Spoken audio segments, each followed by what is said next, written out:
Good evening, everyone. My name is Ricardo Alfaro, Chair of Agenda Alexandria. Today marks 581 days since our last in-person meeting due to the COVID-19 pandemic. This program is a huge milestone. Thanks to you, Agenda Alexandria was able to weather the storm and persevere throughout the last year and a half. We're coming to you today from the historic Lyceum, originally built in 1839 as a center intended to improve public educational and cultural opportunities throughout the community. This historic mission is also at the core of what Agenda Alexandria is, where we take a look at the issues affecting our community with the goal of providing an informed discussion on a variety of local issues without taking a position. Today's timely program deals with the new reality in our community, particularly in our schools. I want to give special thanks to the Lyceum staff, to our wonderful Executive Director, Pat Miller, and to the Board of Agenda Alexandria. In particular, I would like to thank Amanda Hazelwood, Aaliyah Gaskins, and Chris Lewis, who will also serve as our moderator for tonight. Thank you to our panelists for taking the time to participate in this event. I would also like to thank our presenting sponsors, McInerney Associates, Simpson Development, and the Zebra newspaper. Also thanks to our sustaining members, Eileen Ahern, Janet Barnett, Linda App, Henry Brooks, Frank Fannin, Jenny Franco, Mary Harris, Val Hawkins, Rod Kukrow, and Elizabeth Seltzer. Thanks to members and viewers like you. Finally, if you're watching this live, we welcome your input on the online forum or using the hashtag AgendaAlexandria. If you're watching this program on demand, please consider becoming a member today by visiting our website at agendaalexandria.org. Thank you again for attending Agenda Alexandria, where you are our agenda.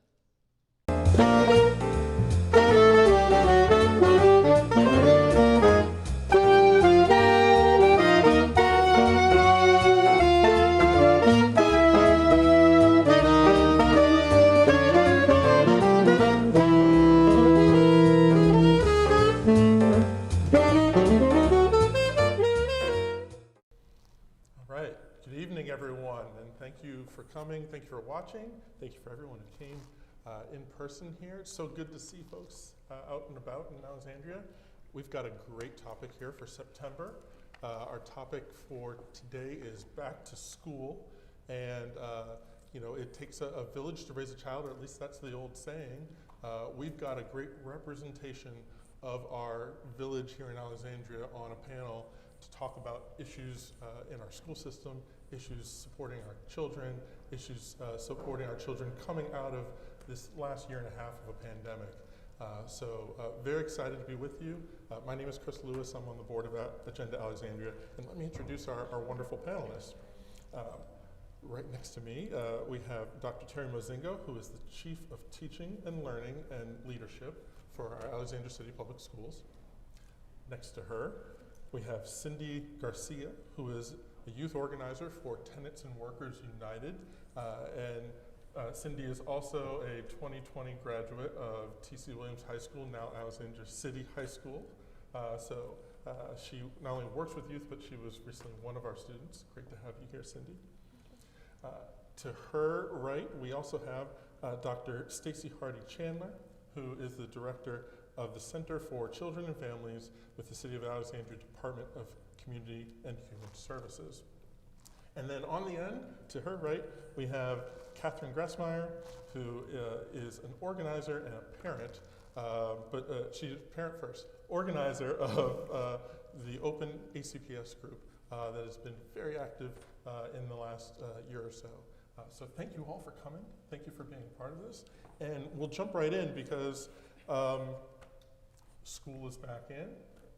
It's the end of September. We had a wild last year and a half, and I know it's been a struggle, it's been challenging, but we're trying to get back to normal. I'm wondering if each of you could help us, from your perspective, help us understand what the new normal looks like for you, for the folks you come in contact in Alexandria in the education system. And I'd love to start on the end with you, Kate. Good news is that, so I'm a parent of 3, and school feels pretty normal so far. We're, 6 weeks in, 5 weeks in?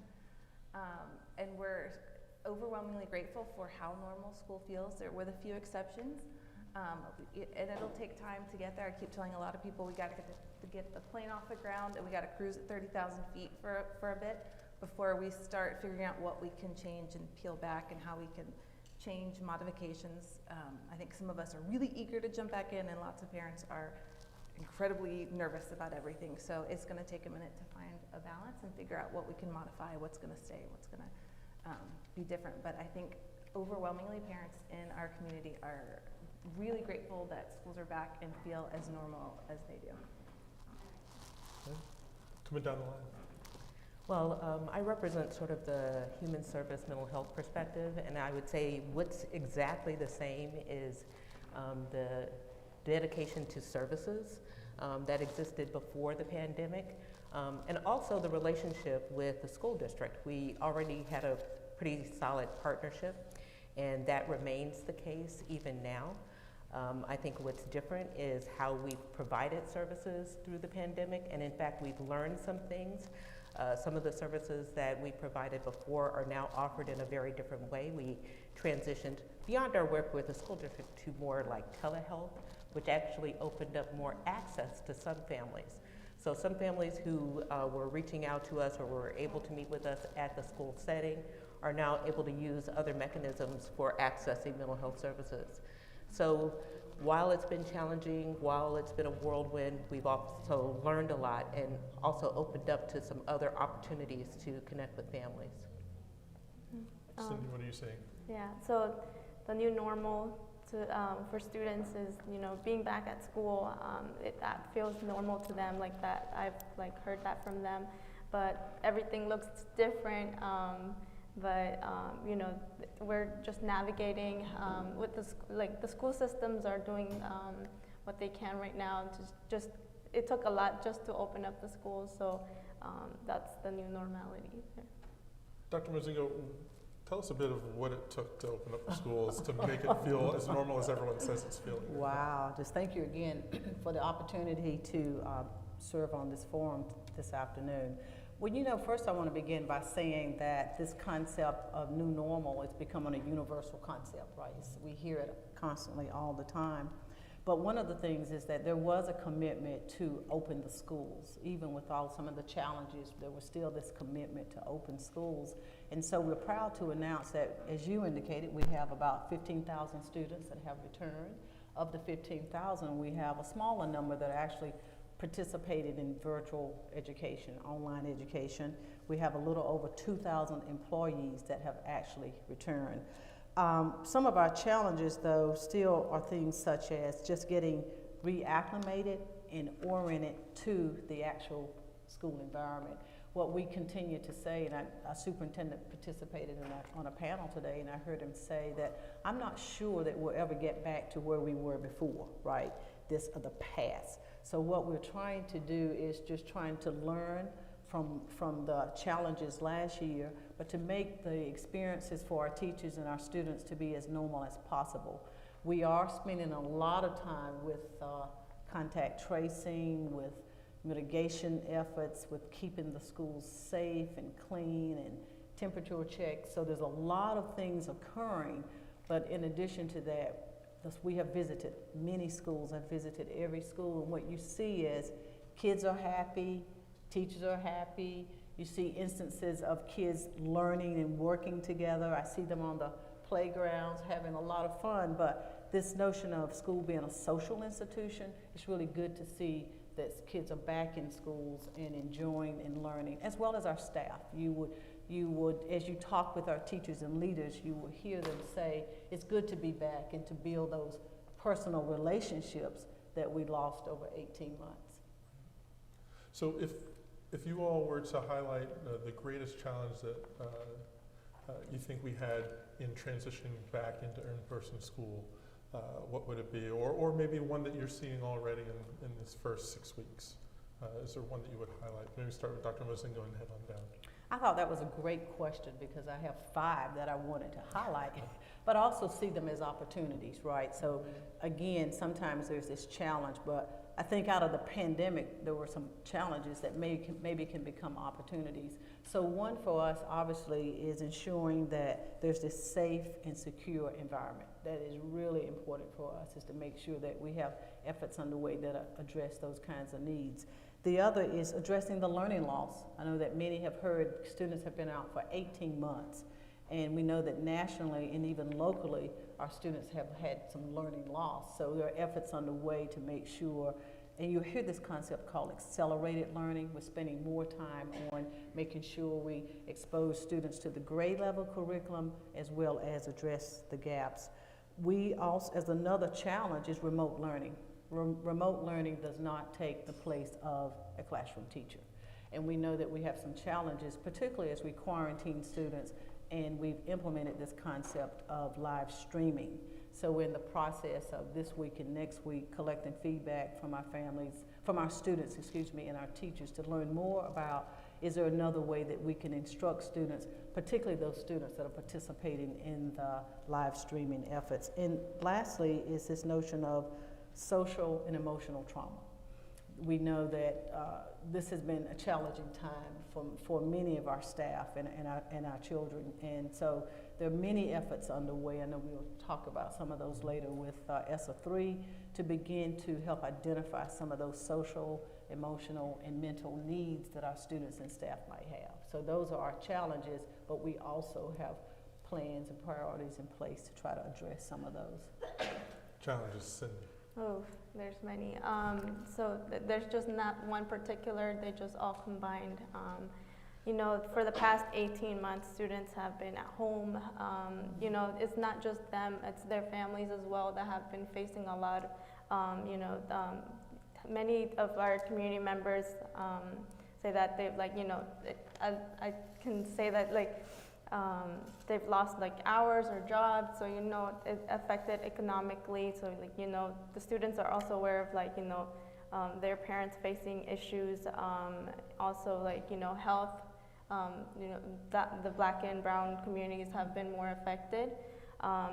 Just getting back to school and with all these challenges is difficult because, like, they've lost a lot of learning as well. Like, the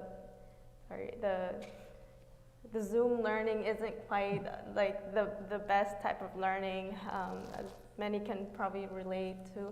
So just you know, being back and trying to navigate through that, it's a lot for the students to take in, just to shift back. Yeah. And I'd have to definitely agree with that and recognize from, you know, the sort of mental health, human service point of view, we are meant to be together. Human beings are meant to be together. And so beyond the instructional piece, beyond the curriculum, we learn from one another. We learn from interactions with one another. And so I think not having that has been definitely a challenge because there's a synergy, you know, that happens with the learning. I think another piece of it is just the recognition that there were a lot of challenges even before the pandemic. In the before times, we had a lot of inequity, we had a lot of disparities in terms of how people were able to access educational experiences. And the pandemic, in my view, has really turned up the volume on that. Mm-hmm. All of the problems that we had before are intensified by the fact of having to separate the economic impact, all of the other consequences.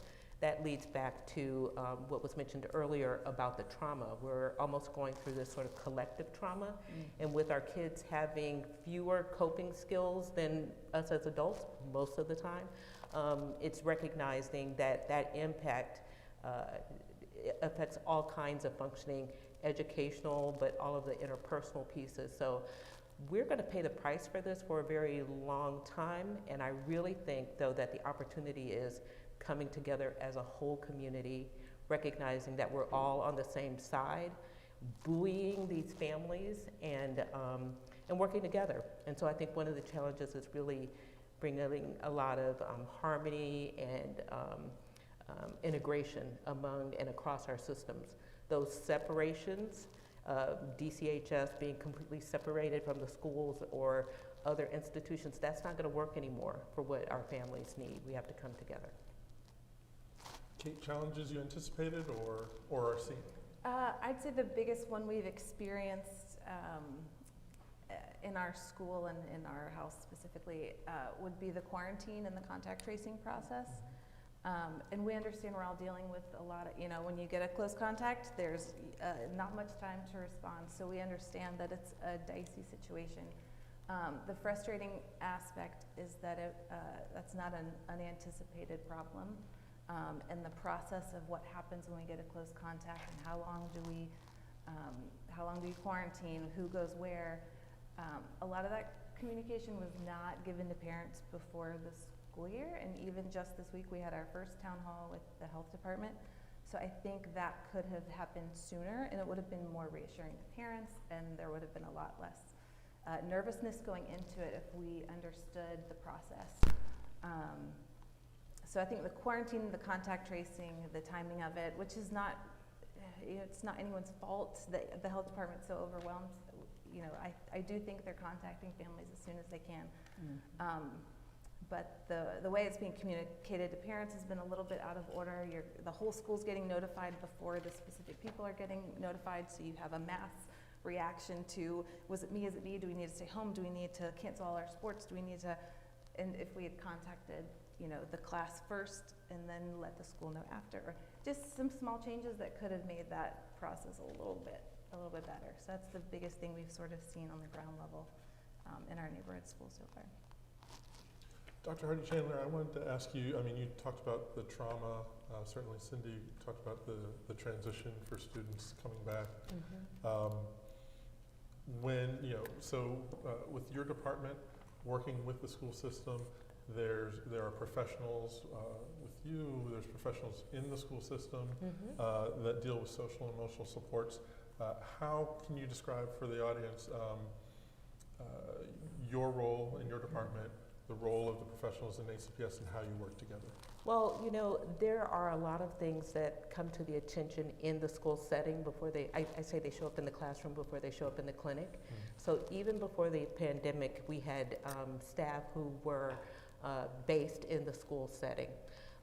We devoted a total of 4 FTEs, so we had a couple of part-time people, a couple of full-time people at the middle schools and at the high school prior to the pandemic, working with teachers, being that mental health professional, offering that expertise.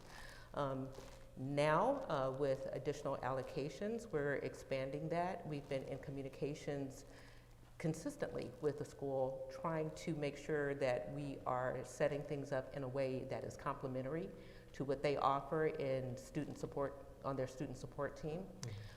So complementing those efforts, and from those communications, concentrating our efforts in the middle schools. So our plan is to expand our presence in the middle schools, again, working collaboratively with student support and really building a partnership. I think we, as I mentioned before, had a good relationship before, but I think we really are recognizing the value of that systemic partnership in helping students and making this be as smooth as possible in terms of access to help. I loved how you also described that, look, we're all Alexandrians, we're all on the same team here, we all have the same goals. And Kate, you pointed out, sometimes there are understandable glitches, sometimes there are things that you wish went better. How do the 4 of you view the communication between officials in the city, the school system, with families?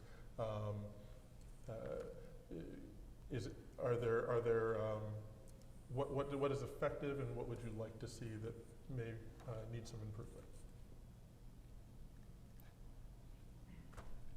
I put you on the spot. Oh, that's for me. Sorry. Well, I'll start with you, Kate, because you highlighted it.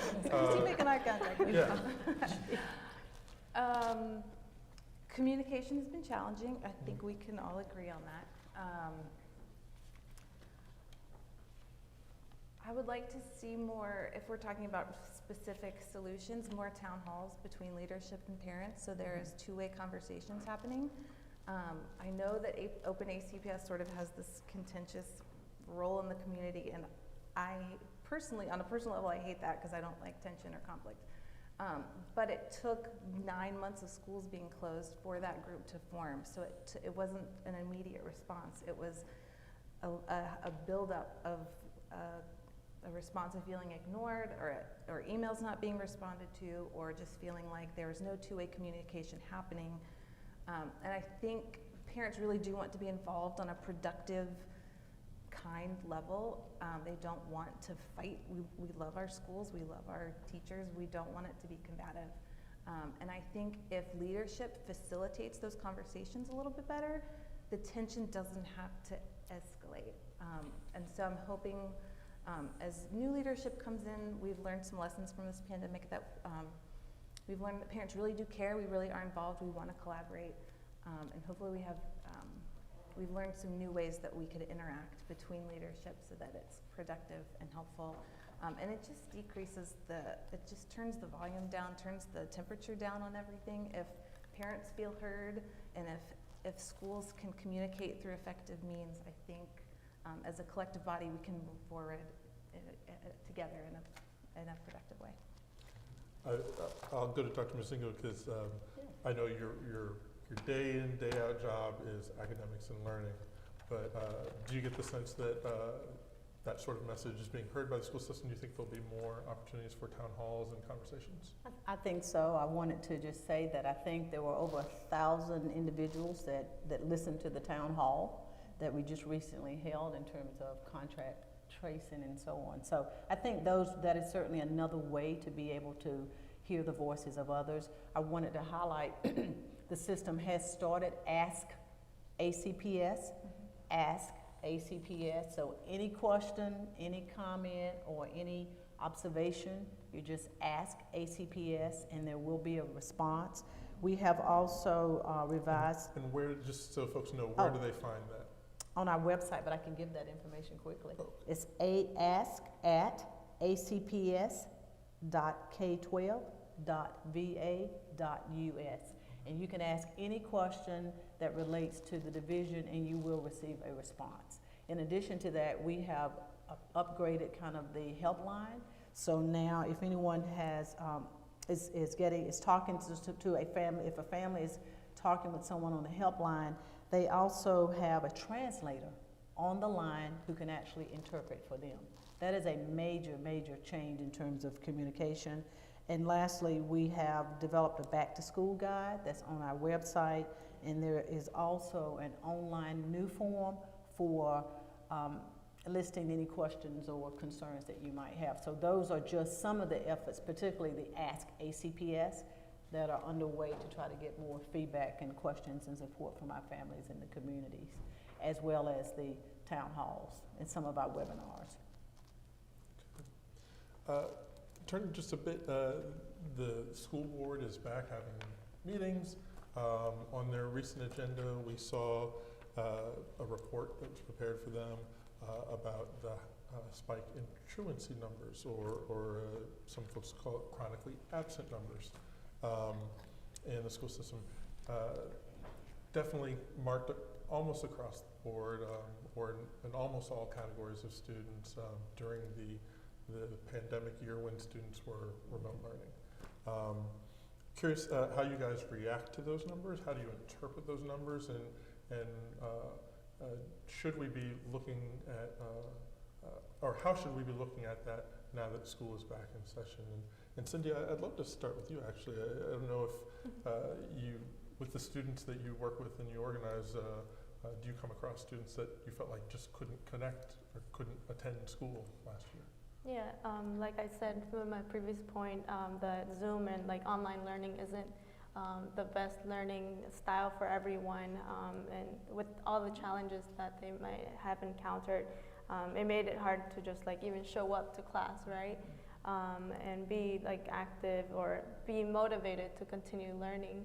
And so it was part of, you know, the whole struggle of schooling during the pandemic, but there's definitely, now that we are back in school, we can definitely try to like motivate students to show up to class, to go to class. Yeah.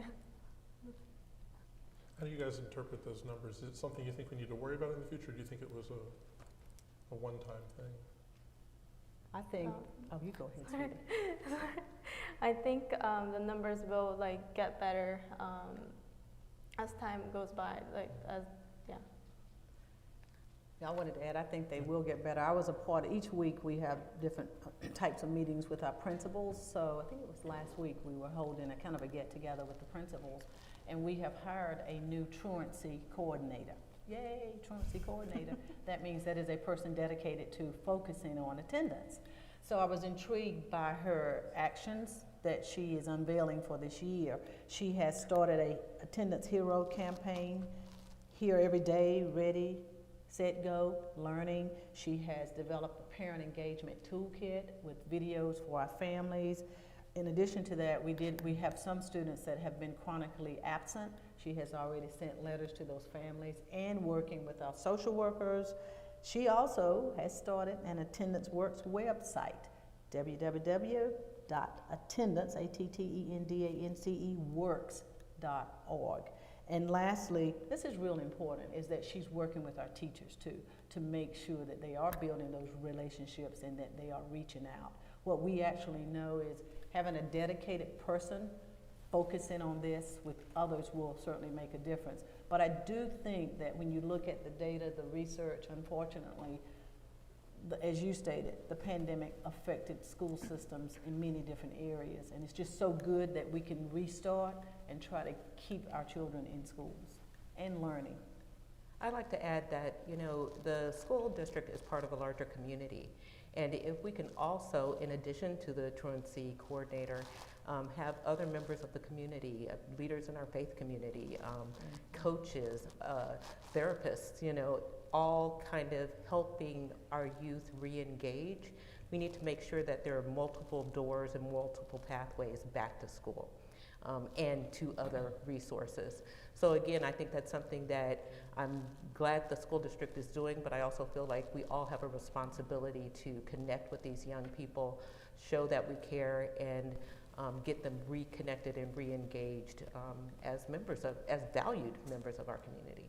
And the numbers certainly showed. I didn't get to watch the presentation, but I saw the slides from the school board meeting, and it's interesting to see the subgroups that had some of the greatest impact of chronic absenteeism are our most at-risk subgroups, students with disabilities, English language learners, Black and Latino students, where the numbers for our white population was generally stable on. So, that can correlate some to socioeconomic status as well. So, Kate, you in your day job, you work with students with disabilities. Tell folks what you do, first of all, because you can explain it better than I can. I'm a pediatric physical therapist. I work with the 0 to 12 population. Most kids have some sort of developmental lifelong disability, so it's much different than orthopedic PT, which most people connect with physical therapy. But so kids with high need physical disabilities is who I spend my days with. And so, you work with students who struggled with online learning or struggled with the situation during the pandemic. Should we be worried about them when we talk about high-risk populations and these truancy numbers? We should worry. In terms of truancy, I'm naively, or maybe naive, I'm optimistic. Hopefully it's not a naive optimism. I'm very optimistic they will bounce back. Kids with disabilities, when you take a service away from a child with a disability, or you take away in-person education, all of that is passed on to the parent. And we know that kids with disabilities are at risk for abuse, at risk for living below the poverty level. Their parents are at risk for chronic disease from the stress that comes with these special needs. So when you pass all of that on to a parent to manage who has other children, who has a job, and for a lot of kids, we're talking about literally sitting next to them and hand over hand moving a mouse for them, or kids that you takes 100% of your day to bring back to a computer and help them engage and speak for them and type for them. It's overwhelming to parents, and at some point when you're drowning, you're gonna just drop what you don't need to do. So I think, I'm hoping again that truancy was a reflection of the caregiver burden and not a reflection of those families being engaged in our system. And I think as our schools open back up and those support services are returned, that those families will come back because they, in some cases, they need those services in a much different way than other populations. So I think if anything, they were desperate to come back and will absolutely be back. Okay. Let's talk a bit about safety. There's a safety from a lot of different perspectives has been discussed lately in Alexandria. First of all, just a high-level question. When you think about safety in our schools, what does safe mean to you? What does it look like? Sure. Okay. Yeah, Cindy, go ahead. So when I first saw this question, I was like, safety for whom? So like staff, students, different, like, you know, you can break it down. And it all depends on like how the students are approached, what the school climate looks like for them. So we really are advocating for our students to, you know, have a welcoming environment where they come ready to learn. They feel like they belong there. We have the restorative justice program with like the community circles. So we have always pushed for that to build community among the whole school with staff, teachers, and students. And yeah, that's something that really works and brings out community. Okay. Yeah. Dr. Mozinger. When I saw that question, I thought of safety in terms of some of what you said, actually, but I also thought in terms of mitigation efforts that started last year that we have continued. I thought about when we enter the schools, there is this temperature scanner that automatically occurs, that we have to check our temperature before going into the school. I thought about our daily symptom checker, where we have to answer a number of questions prior to entering.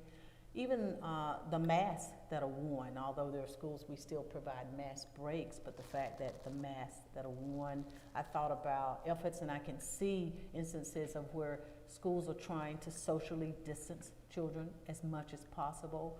So those are the things that I thought about in terms of safety. I also thought in terms of facilities, operations department, they're still buying all types of items to clean, for cleaning and disinfecting different areas during the school day. As you know, we have students that have lunch in different schools in different places, classrooms and other places other than the cafeteria. So there's a lot of cleaning efforts that are still underway to protect not only the staff but the students in our schools.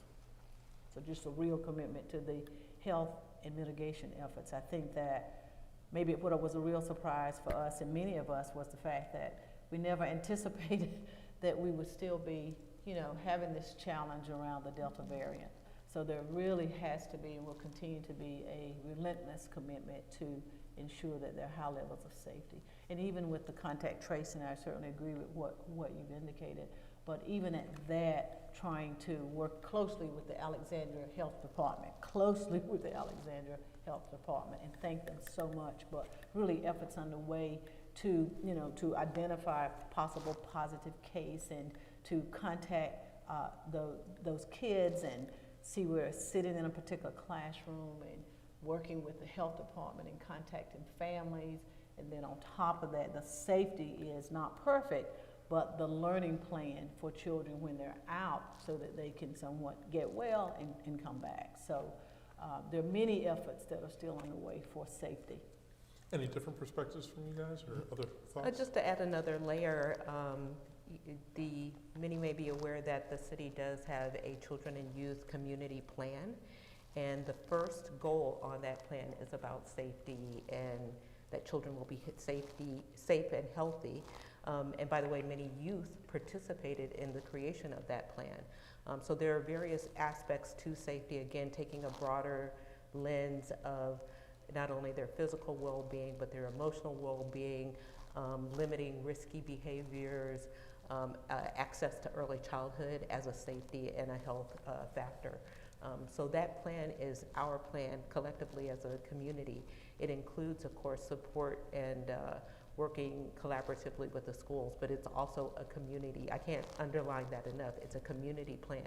And again, emphasizing that we all have a responsibility to support their safety and health.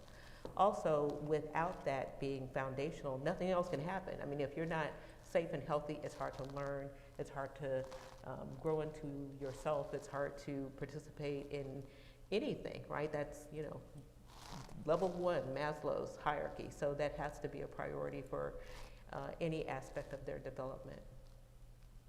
So if folks are watching and you see me looking behind, it's because we have great questions already starting to come in. Remember, you can send your questions in using hashtag #AgendaAlexandria, and we can get them posted up here, and I'll use that to take some audience questions. But before we go to audience questions, let me throw, there's 2 or 3 topics I think we have to talk about, and I just want to bring them up. Number one, when we talk about safety, there's 2 issues I think come up the most. You've talked about health safety, Dr. Mozingo, and certainly that boils down to vaccinations, other mitigation practices like social distancing and masks. And then there's physical safety with the issue that's really been hot lately, talking about the security in the schools with police, SROs, and with private or hired security guards now. First, with the health safety, are we requiring all staff in schools to be vaccinated in order to limit the spread? And if not, because I haven't heard that we are, is this a step we need to take? I'm curious what the panel thinks. We are. We are requiring all staff to be in Yes. schools to be vaccinated. And I actually have that board policy here if you'd like Okay. for me to share it for the public. So this is a new board is policy change, Change that. and this happened this month, right? This month, as of September the 23rd, all staff members are required to the fullest extent permitted by law to submit documentation of their completed COVID-19 vaccination status by November the 15th to Human Resources. There are only 2 exemptions, and those who satisfactorily establish medical or religious exemptions by law may participate in weekly testing. Those who fail to provide this documentation may be required to take leave without pay or may be separated from service. That was as of September the 23rd. Fantastic. So That it was last week. That was last week. Last week. The board is acting quickly. The board is acting quickly. How do folks react to this new vaccine mandate for staff, and is there more that you'd like to see? I think parents just would have liked to see it sooner. We were the first to get our staff vaccinated, which was great. That was good news. That was in January, though. And when school started, we didn't know how many of our teachers were vaccinated. We now know it's 84%, which is great. I mean, that's a good number. But it's things like that parents really had to push for and had to email and had to ask over and over and over again. The school should have had that information and should have, it was good. It wasn't a low vax number. I could see why you would want to tuck something away if it were low, but it was a great number. So again, to ease parent anxiety and to help that transition back to school, that should have been information that was broadcasted everywhere. And I understand there's HIPAA issues. We're not asking for specific teacher information or, school specific breakdowns, but anyway, we could have used more information a little bit sooner. But it's good, and honestly, our vax rate is so good that I don't know if we need a mandate. I mean, I think the last number I saw with our high schoolers was 95% of 12 to 18 were vaccinated. So, mandate, great, but we're already doing a really good job, and I think our community should be proud of that. Let's quickly turn to the physical safety issue. Attendance Workers United, your organization, Cindy, organized students and community members to advocate for removal of the SROs out of the high school, both at the school board level and at the city council level. How First of all, I want to use terminology, but I hope everyone knows what an SRO is. Why don't you talk about what an SRO is and how they interact with students from your experience, and then why was Tenants and Workers United so strongly advocating for this change? Mm-hmm. So first off, for what is an SRO, I wish I could tell you exactly what an SRO is.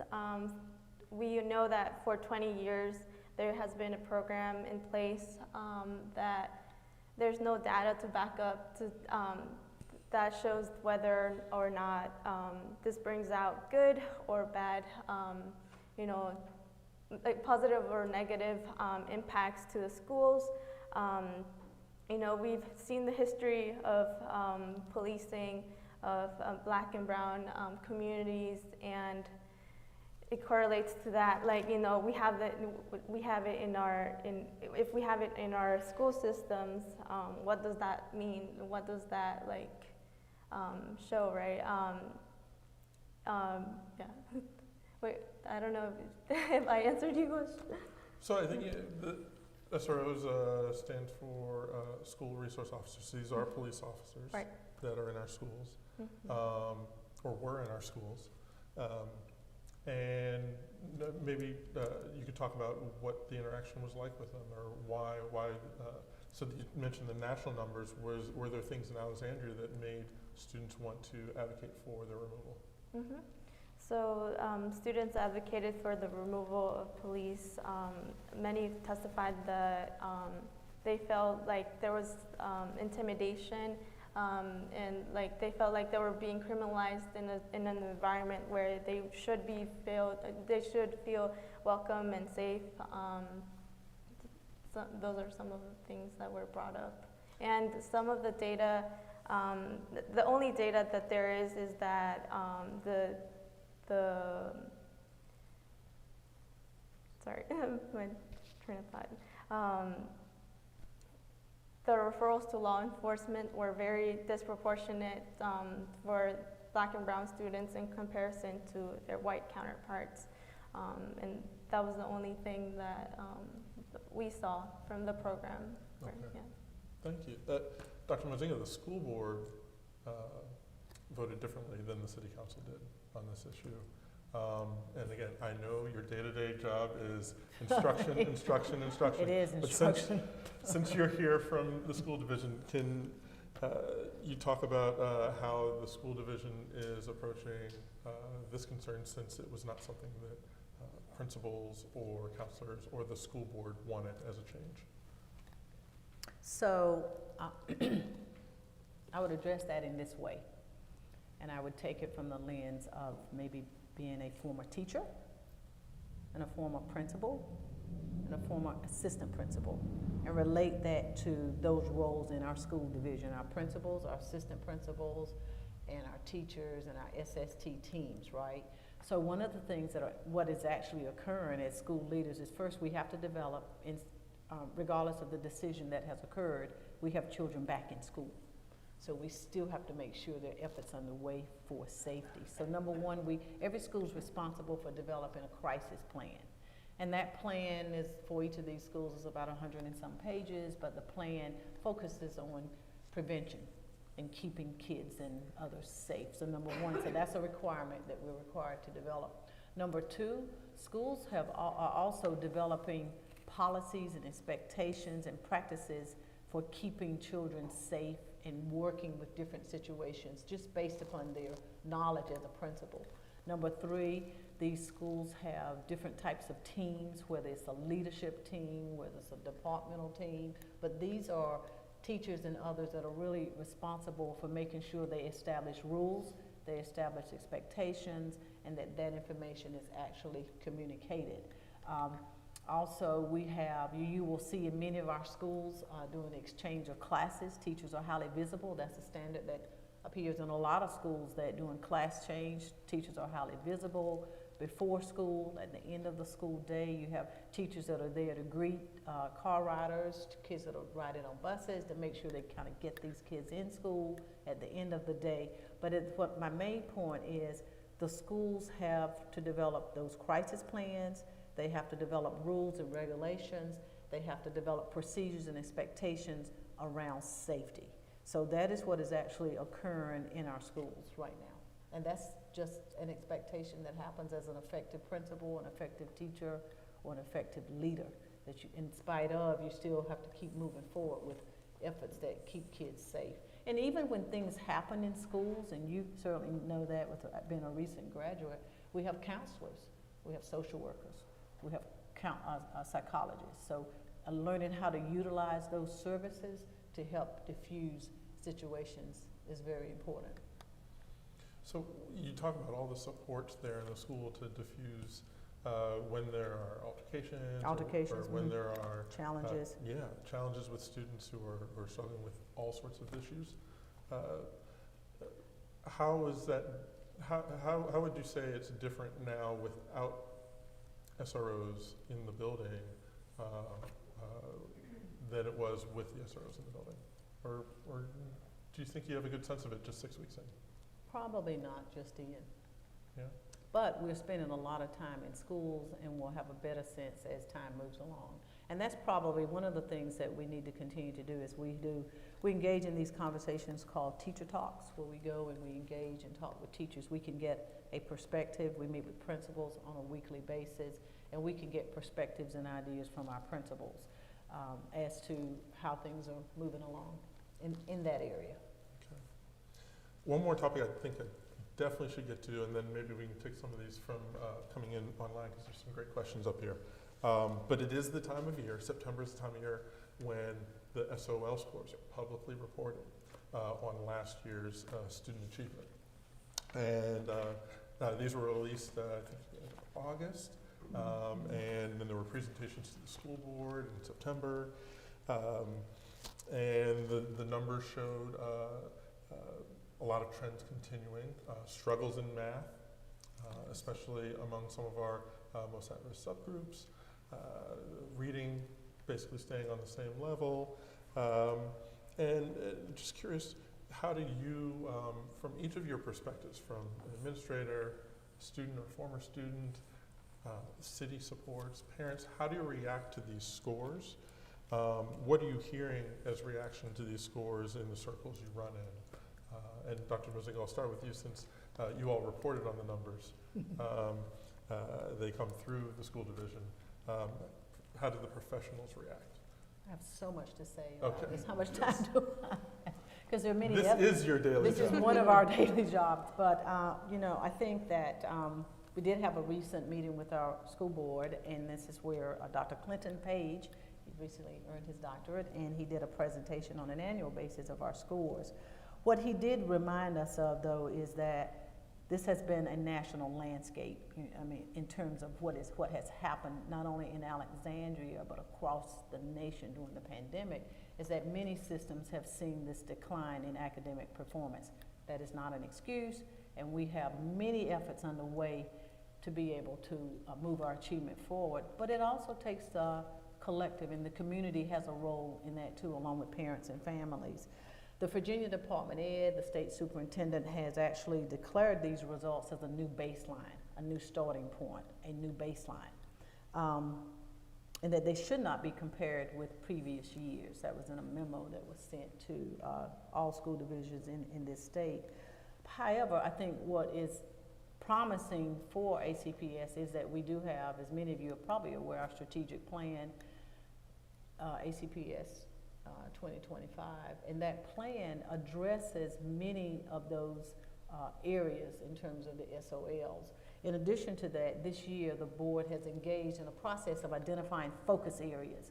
And what's really unique about the focus areas is that many of them line up perfectly to the scores. And what I mean by that is we will develop a department improvement plan, schools develop school improvement plans, actually addressing the scores. But for the board, here are some areas that you might have an interest in. They have a focus area in the area of the multi-tiered system of support that addresses behavior, that will address literacy and mathematics, as well as we're addressing literacy in grades kindergarten through 4th grade. There is also a plan to address, I said earlier, in terms of truancy and attendance. There's a plan in that area. another focus area is this concept of the early warning system. And that is a system that will allow us to be able to better diagnose and better understand some of the challenges that our students have. In addition, a great focus area that I'm really pleased with is those transition years. Kids, when they transition from 5th grade to 6th grade or 8th to 9th, the research is real clear about what happens during those grades in terms of developmental challenges, academic challenges, and sometimes those are points that lead to greater failure at the high school. So there will be efforts underway to address the transition grades.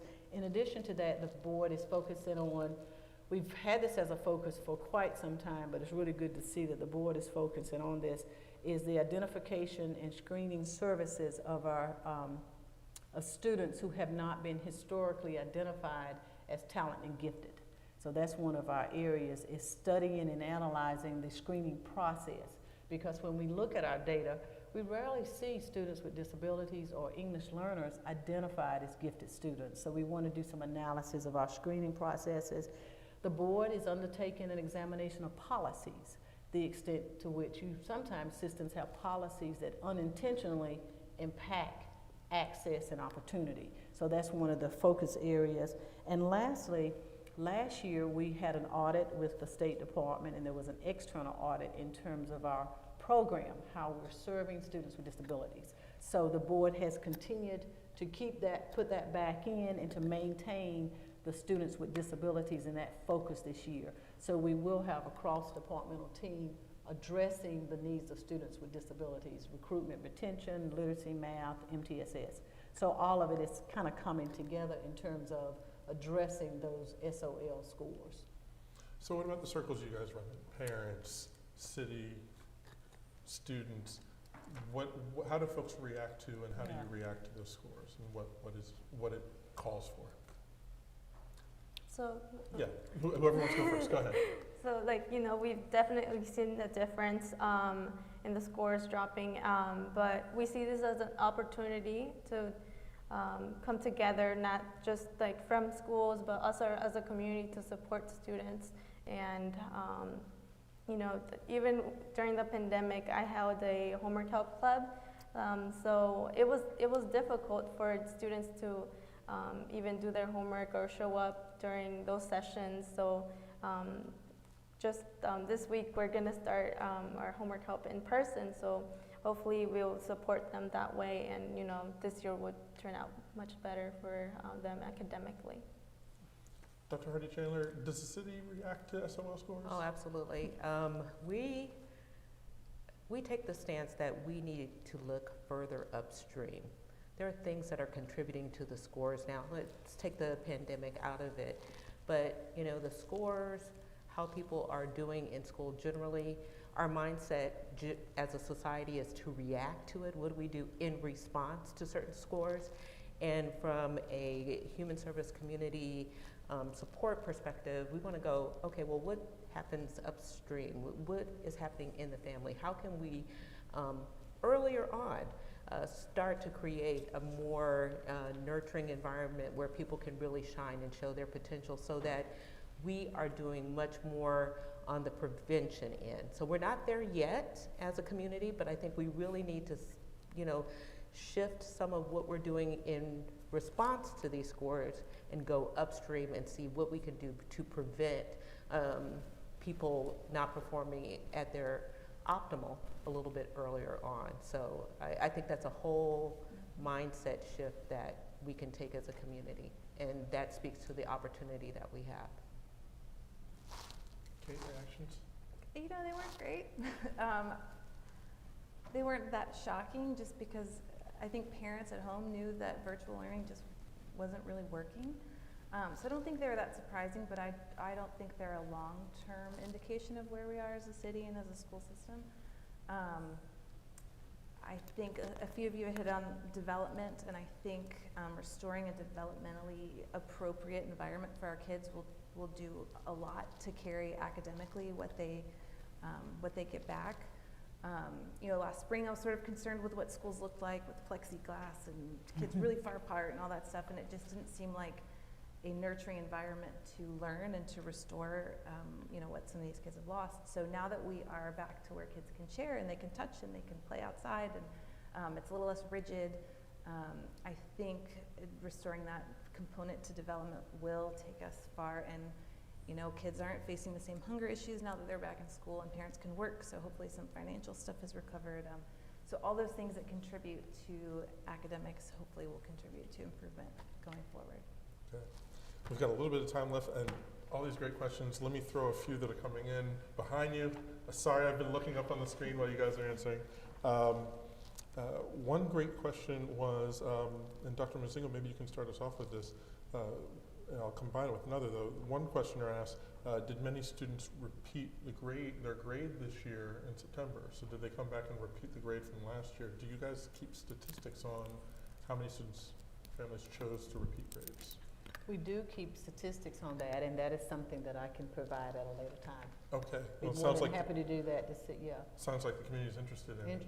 Yeah, and then Yeah. certainly a discussion around the country on, is that a good idea coming out of the pandemic? But however, historically though, we have taken this view, because I was involved in many of those cases of where parents would request, we have a process, right? Where you can formally request for a child to be retained. But we actually meet with the families. We have teachers involved in that process. We talk with families about, are there some other ways that they can maybe try to catch them up like a first semester and maybe accelerate second semester. Excuse me, because the research is real clear that if you do retain, you need to make sure that the instructional delivery model is different. So we have to, and also we worry about the social, emotional aspects of retention and repeating grades. So you will find particularly a view with our elementary principals that is not a standard practice for children to repeat grades. But we also offer a summer program. So we try to use that as a time also to accelerate the learning of many of our students. But it's not a standard practice or an expectation. And there's a lot that goes into, because we have families that request for children to be retained, but we have, and I feel really good about some of the conversations that I've had with families and to be able to work with schools to really put in place a strong academic program that will enable those children to still be successful and not repeat the grade. Kate, I'm going to link a question that was referred to you up here with that question about, yeah, I know, trust me, it was up there, with students repeating grades, but another person asked, they wanted to hear your thoughts on if students with disabilities were well served last year. And in relation to this issue of should families consider repeating a year, is that something you think students might serve students or families with students with disabilities well? It could. I'm not sure academically I have the background to weigh in on that. I don't think kids with special needs were served well last year. So it's going to take a lot to restore trust from parents. They were left out of the child care programs they couldn't participate in. They lost their support services for a year and a half. And it's going to take a lot to restore faith from parents. That said, I think our district is perfectly sized to address these issues better. Navigating the special ed system is not easy. It takes a lot of work by parents, but I think if we could, practical things that could happen would be increasing liaisons between parents and special needs families, proactively identifying these kids instead of waiting for parents to be asking for services and asking. But if we can staff up in the special ed department and pinpoint these kids without parents having to push so hard for it, parents that are already burdened and overtaxed in other areas, parents that don't know their students' rights in schools, parents who are new to the country.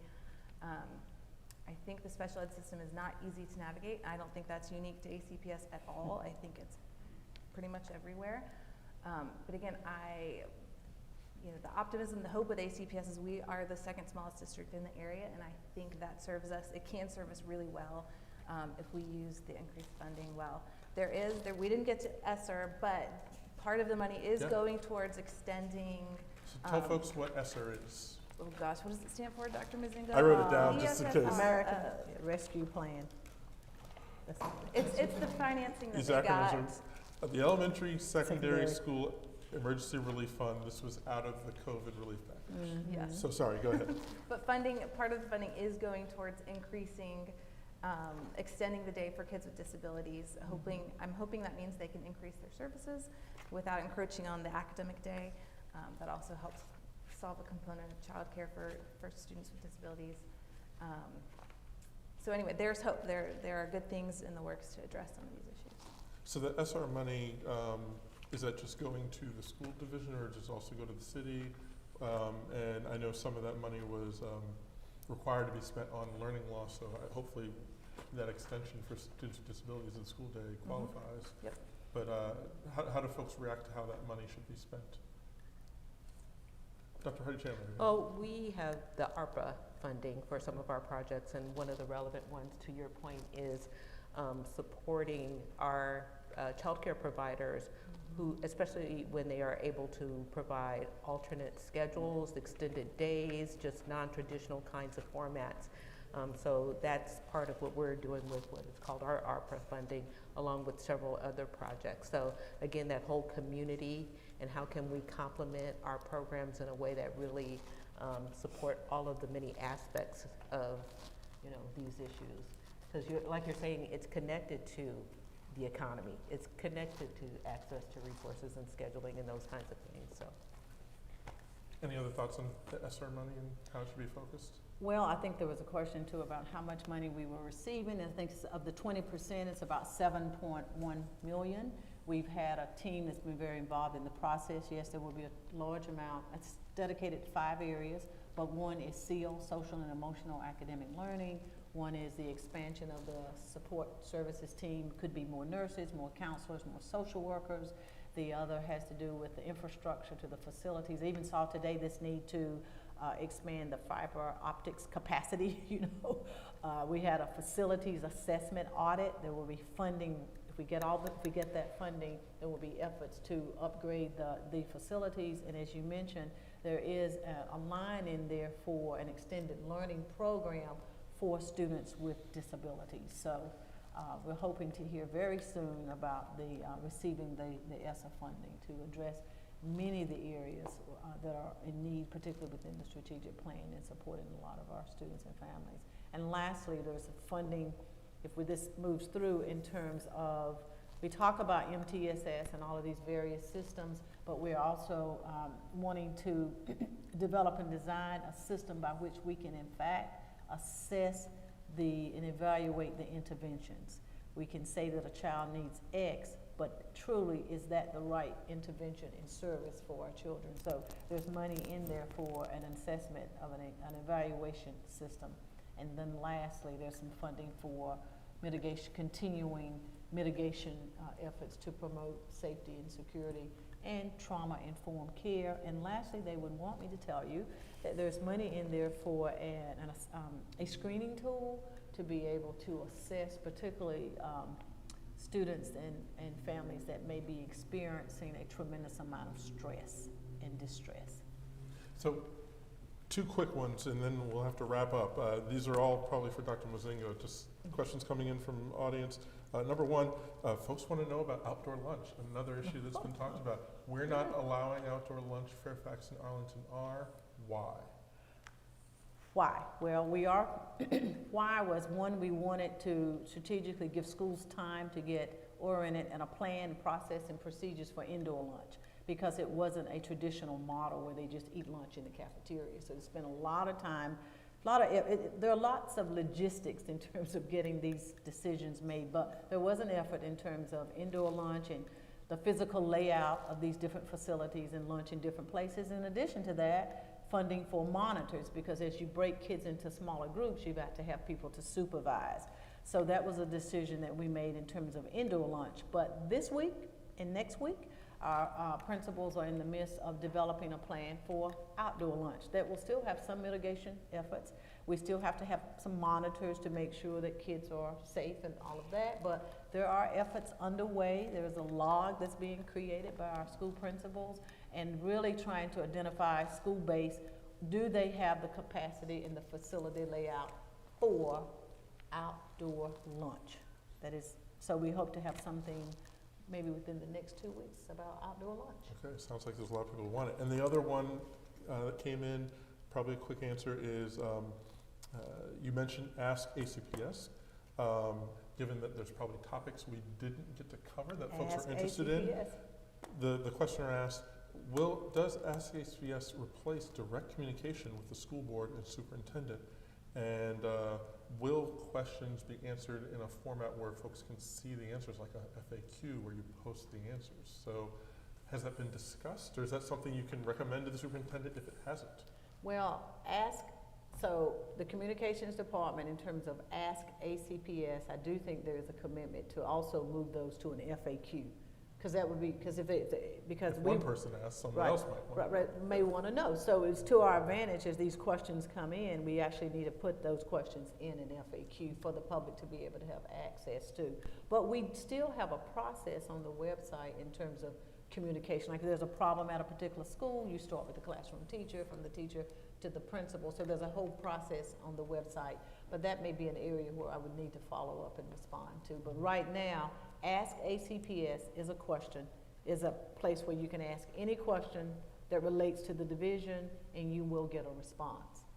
Well, it sounds like that FAQ idea would be welcomed by at least some folks who ask questions, as well as the concern that the loss of direct access to the school board members and the superintendent might be lost. So, yeah, I think that what we're finding is with a lot of the questions, in some cases, there are cases where the school may not be aware that the question has been asked. Okay. So we want to, in all fairness, we want to start with the teacher or the person at the school, and from there, so we want to make sure we kind of follow that process. So that process is still in place. okay. Well, I think we've run out of time. I want to thank everybody on our panel. First of all, you guys are fantastic and you're a great representation of our community. Thank everyone who wrote in questions. We really appreciate it. And the school year's just started, so I love the idea of we're all on the same team here. So let's all continue to work together to work on some of these problems. I'm going to turn it back over to Ricardo. Sure, and thank you again for the program. Thank you for coming in and participating. We do have a small detail on behalf of Agenda Alexandria for each panelist. So, yeah, let's do this. Is this COVID safe that I'm passing? Yes, it is. I can't believe I'm doing this on It's live okay. video, but Does it pass the mitigation? I don't know. I already did it. I'm in trouble. Oh, Here's sorry. one more. So thank you so much. So we really appreciate again for all of you for coming out here and having this discussion. Thank you to all of you who joined online and here at the Lyceum. We will be back here on October 25th to talk about what's in my water bill. That for sure will also be a very informative and interesting discussion. So again, thank you again and good night.